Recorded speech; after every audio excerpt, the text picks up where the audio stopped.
Shoutout mga masters. Another day, another tutorial, no? So, shoutout sa lahat ng followers natin dyan, sa lahat ng viewers at sa ating mga bashers dyan, no?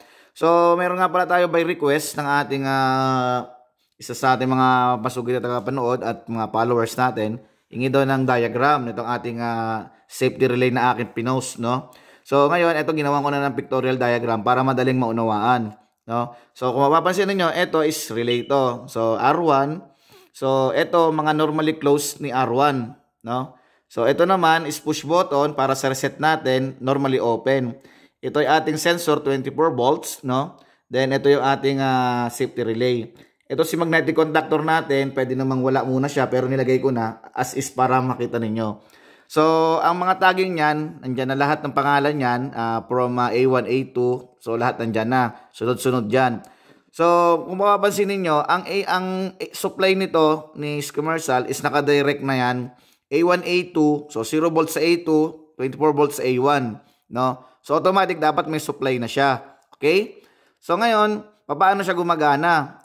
So, dapat ang 21 and 22 mo, naka-normally close yan dito sa relay. So, ang normally close ng relay, kung mapapansin ninyo, dito sa taas kasi, nasa taas yung A1, A2, 21, 22, X2. So, from 21, dumaan yan dito sa normally close ng relay, bumaba.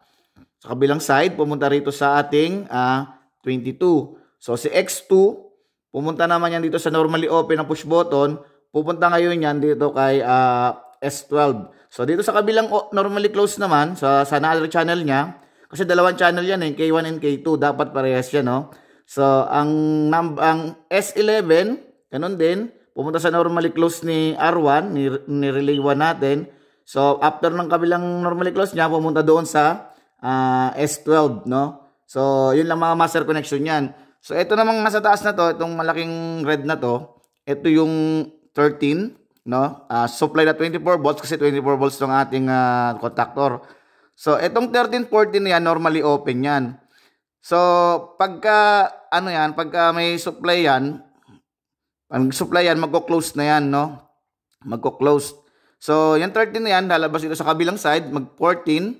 So, may supply na yan dito. So, once na na-trigger ni sensor, halimbawa, dumaan to sino bang tao to, dumaan dyan.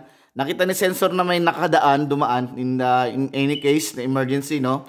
No, hindi niya napansin na mayroon palang safety sensor doon. Normally, mag-trigger to kasi itong feedback ni sensor na 24 volts na output, no? So, normally open yan, magkakaroon ng output yan, mag-on, mag-close yan dito sa loob ni sensor.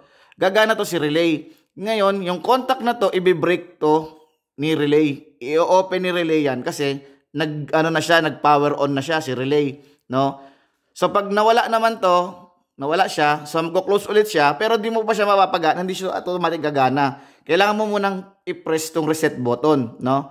So, pag binrest mo yan, saka lang gagana tong ating safety relay. So, gagana na rin tong ating contactor. So, halimbawa, si safety relay, ang kinokontak nito is itong ating contactor, no? So, ngayon, meron tong mga hinahawakan na mga devices, no?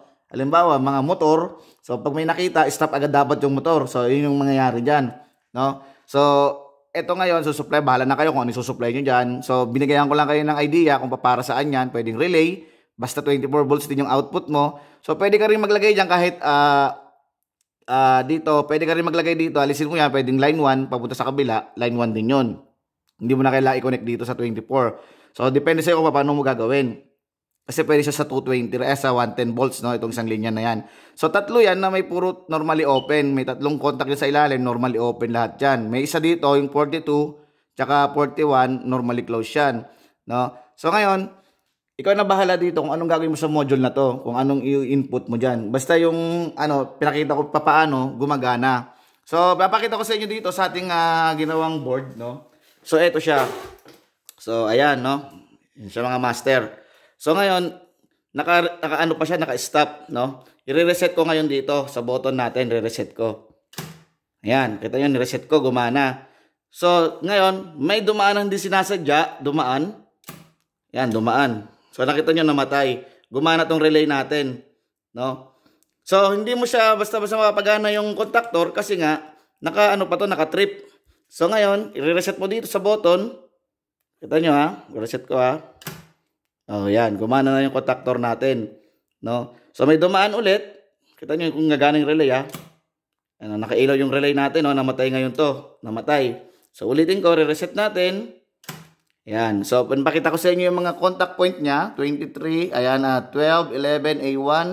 So dito lahat yan, A2, 42, 14, 21, nandiyan lahat ng mga ano yan. So K1, K2, channel 1, channel 2, no? So kung makikita nyo, ito pumunta ron sa normally open, sa contact point ng ano, na pa-normally close, yan kabilaan ng ating contactor ay ng relay, no?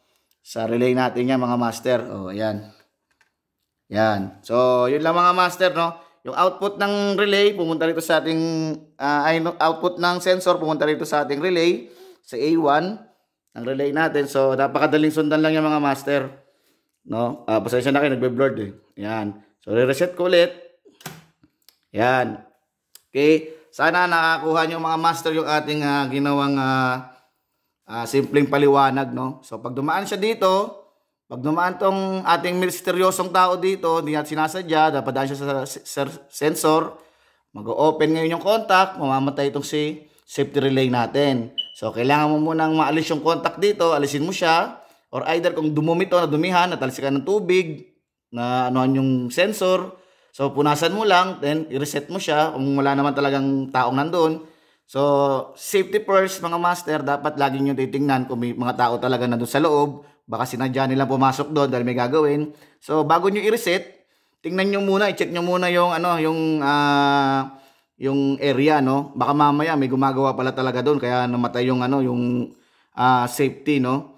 So, yun lang mga master. Sana kahit paano may natutunan kayo. Maraming salamat po.